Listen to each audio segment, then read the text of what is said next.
নম্বর ব্লকের অধীন করিমপুর ২ নম্বর পঞ্চায়েত সমিতির আজকে দ্বার উদ্ঘাটন হলো। করিমপুর ২ নম্বর পঞ্চায়েত সমিতির রক্ষণাবেক্ষণ করা হলো। আজ তার শুভ উদ্বোধন করলেন কৃষ্ণনগরের সাংসদ মহুয়া মৈত্র।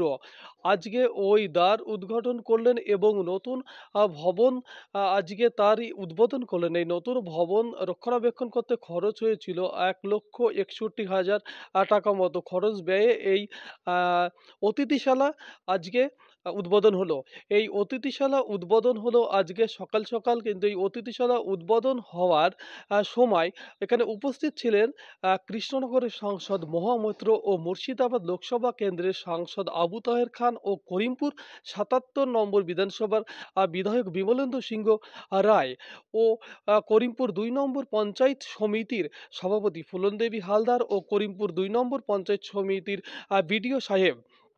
আর উপস্থিত ছিলেন করিমপুর ২ নম্বর ব্লকের তেহট্ট এসি ৭৮ নম্বরের তৃণমূল কংগ্রেসের ব্লক সভাপতি কার্তিক চন্দ্র মণ্ডল ও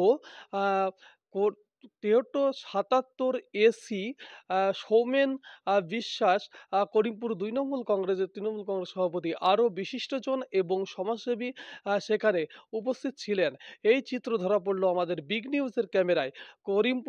নদিয়ার করিমপুর থেকে আসমাত মণ্ডল ক্যামেরাম্যানের সাথে অর্ধেন্দু মালাকারের রিপোর্ট, বিগ নিউজ। করিমপুর ২ নম্বর পঞ্চায়েত সমিতির অতিথিশালা উদ্বোধন হলো।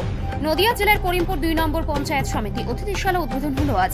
এই অতিথিশালা উদ্বোধন করলেন কৃষ্ণনগরের সাংসদ মহুয়া মৈত্র ও মুর্শিদাবাদ লোকসভা কেন্দ্রের সাংসদ আবু তাহের খান। সঙ্গে ছিলেন করিমপুর বিধানসভার বিধায়ক বিমলেন্দু সিংহ রায়।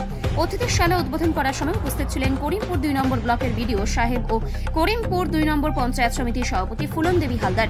ওই অতিথিশালা হয়েছিল ১,৬১,০০০ টাকায়।